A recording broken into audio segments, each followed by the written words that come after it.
बिस्मिल्लाहिर्रहमानिर्रहीम। अस्सलाम वालेकुम। आप देख रहे हैं हमारा चैनल छोटा चिड़ियाघर।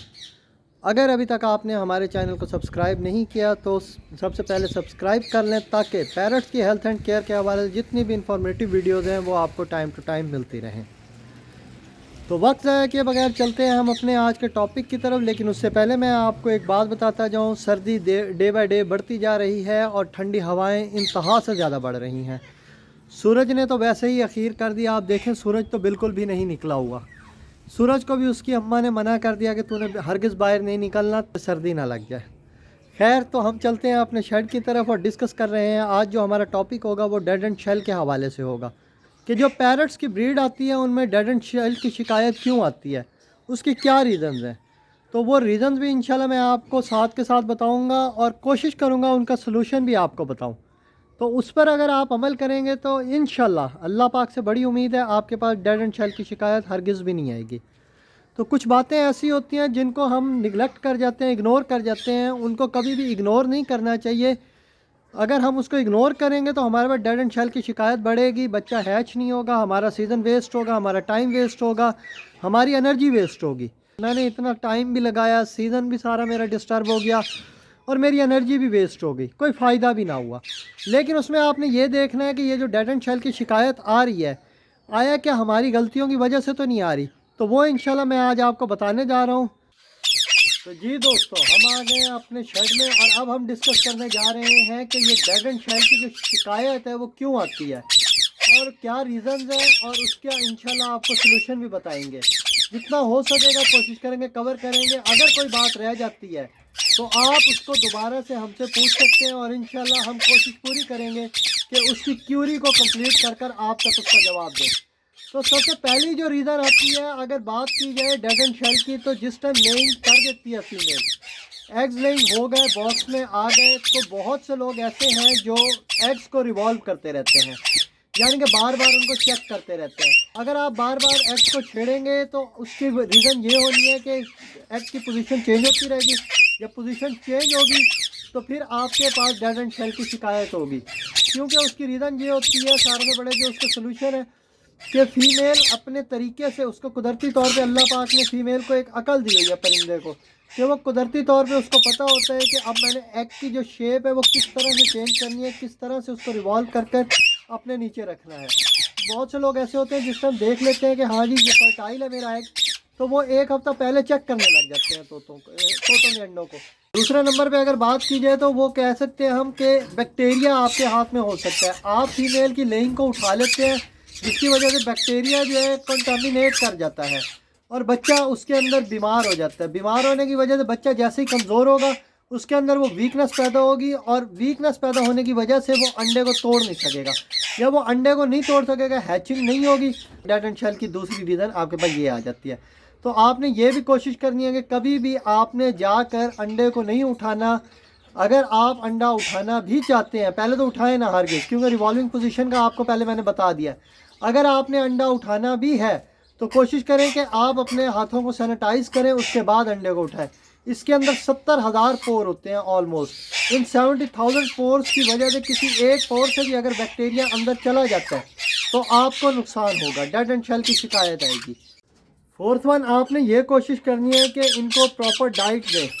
जैसे ही आप इनको प्रॉपर डाइट देंगे, यानी कि प्रॉपर डाइट का मकसद ये नहीं कि सिर्फ आपने फीड देना है। प्रॉपर डाइट में इनकी सॉफ्ट डाइट का आपने ख्याल रखना है, इनके स्प्राउट का आपने ख्याल रखना है, इनको वेजिटेबल्स आपने देनी है फ्रेश। इसके अलावा आपने इनको कैल्शियम विटामिन प्रोवाइड करनी है, डेड एंड शेल की शिकायत ना आए। अगर आप डाइट इनकी प्रॉपर नहीं देंगे, कैल्शियम वगैरह विटामिन की कमी होगी तो डेड एंड शेल की शिकायत बढ़ जाएगी। तो कैल्शियम का, विटामिन का आपने बहुत ख्याल रखना है। फोर्थ वन, आपने इसके अंदर ये कर सकते हैं कि आप इसके लिए एनवायरनमेंट साफ़ सुथरा रखें। अगर आपके केजेस का एनवायरनमेंट साफ़ नहीं है, हवादार नहीं है, आपके केजेस का एनवायरनमेंट या पिंजरों की सफाई नहीं है, गंदगी रखी हुई है, तो भी आपके पास डेड एंड शेल की शिकायत बढ़ जाती है। उसकी रीज़न ये होती है कि परिंदा नीचे आते हैं फीड करने के लिए, अपने आप को फीड करवाता है, तो जिस टाइम वो बच्चों के पास जाता है तो उसके पंजों के साथ किसी ना किसी किस्म का कोई ना कोई बैक्टीरिया लग जाता है जो उसकी ब्रीड से तैयार होता है, गंदगी से तैयार होता है। वो बैक्टीरिया उसके लेइंग को नुकसान पहुंचाता है। तो एक तो आपने एनवायरनमेंट इस तरह का साफ़ सुथरा रखना है, हवादार रखना है, ताकि परिंदा किसी किस्म की कोई भी बैक्टीरिया अपने बॉक्स में ना ले जाकर सके। इसके अलावा आपने ह्यूमिडिटी का फैक्टर सुना होगा कि ह्यूमिडिटी का बहुत ज़्यादा फैक्टर होता है इसके अंदर। मैं इस बात से एग्री नहीं करता, क्योंकि ह्यूमिडिटी जो है अगर 70 तक भी है तब भी आप देखेंगे लोगों के पास ब्रीड आ जाती है। बहुत कम रेशियो ऐसी होती है जो है डेड एंड शेलो। उसकी रीज़न सबसे बड़ी ये है कि अगर ह्यूमिडिटी की किसी किस्म की कोई कमी हो जाती है, हवा के तनासुब में नमी कम और ज़्यादा आ रही है, तो परिंदा जो है क्या कहते हैं, अल्लाह ने उसको इस तरह की कुदरती अमर दिया, इस तरह की सोच दी है कि वो अपने विंग्स को, अपनी बॉडी को, अपनी शरीर को इस तरह से वेट कर लेता है, गीला कर लेता है खुले बर्तन के अंदर, कि वो अंदर जाकर अंडे बच्चों को मुकम्मल तौर पर ह्यूमिडिटी प्रॉपर प्रोवाइड करता है। तो ह्यूमिडिटी इतना मेन फैक्टर इसमें आप नहीं कह सकते, ह्यूमिडिटी का इतना बड़ा फैक्टर इसमें नहीं है। बहुत से ऐसे लोग हैं जो सिर्फ पानी के कंटेनर्स रखते हैं परिंदों के लिए, बड़े परिंदों के लिए भी, लव बर्ड्स के लिए भी, बजिस के लिए भी, exotic birds, macaw, grey parrot, सब के लिए कंटेनर्स का इस्तेमाल करते हैं। एक तो आपने कभी भी सीज़न में कंटेनर्स का इस्तेमाल नहीं करना, बल्कि खुले बर्तन का इस्तेमाल करना है। तो कोशिश क्या करें कि हमेशा आपने खुले बर्तन का इंतखाब करके साफ़ सुथरा पानी उनको देना है, और रात को कोशिश करें पानी निकाल दें, पानी निकाल कर सुबह उनको बिल्कुल फ्रेश मोटर वाला पानी दें। बहुत से लोग तो नीम गर्म पानी देते हैं, लेकिन ये ज़रूरी नहीं है कि आप नीम गर्म पानी दें, लेकिन ये बहुत ज़्यादा ज़रूरी है कि आप उनको सुबह के टाइम पे ताज़ा पानी प्रोवाइड करें।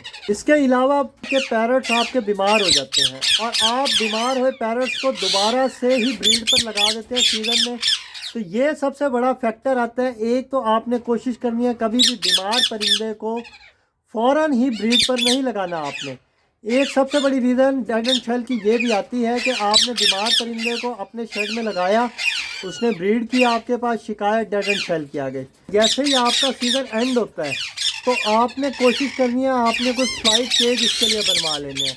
उसका सबसे बड़ा फ़ायदा आपको ये होने वाला है कि जिस टाइम आप इनको रेस्ट देंगे 3 से 4 महीने फ्लाइट केज के अंदर फुल फ्लाई देंगे, इनको खुला दाना मिलेगा, खुली उड़ान मिलेगी, तो इनकी जो ये बोन्स हैं ये ज़रा मजबूत हो जाती हैं। कैसे सीज़न ऑफ और फ्लाइट केज में जाएँ तो इनका कम बेश 7 दिन का एंटीबायोटिक का कोर्स करवाएं। अगर आप इनका एंटीबायोटिक का कोर्स करवाएंगे तब भी इंशाल्लाह आपके पास किसी किस्म की डेड एंड शेल की शिकायत नहीं आएगी। ये थी रीज़न और इनके ये थे सोल्यूशन। आप इन रीज़न्स को देखते हुए इन सोल्यूशंस पे अमल करें। इंशाल्लाह अल्लाह पाक से बड़ी उम्मीद है कि आपके पास किसी भी पेयर की, किसी भी वक्त, किसी भी सीज़न में किसी किस्म की कोई डेड एंड शेल की शिकायत नहीं आएगी। इसके अलावा एक बॉक्स का बहुत मैटर होता है कि आपके पास जिसमें बॉक्स लगाया हुआ है आपने, और बॉक्स के अंदर नेस्टिंग हम एक सीज़न में ब्रीड ले लेते हैं, तो एक क्लच ले लेते हैं तो दूसरा क्लच भी उसी बुरादे के साथ हम लेते हैं। यानी कि वो जो हमारे पास बुरादा लकड़ी का रखा होता है डब्बे में, हम उसी बुरादे से लेते हैं। एक तो ये गलती भी आपने हरगिज़ नहीं करनी।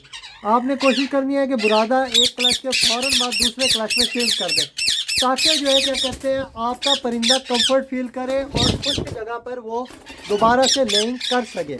इंशाल्लाह फिर मिलेंगे एक नेक्स्ट वीडियो के साथ। Thank you very much. अल्लाह हाफिज़।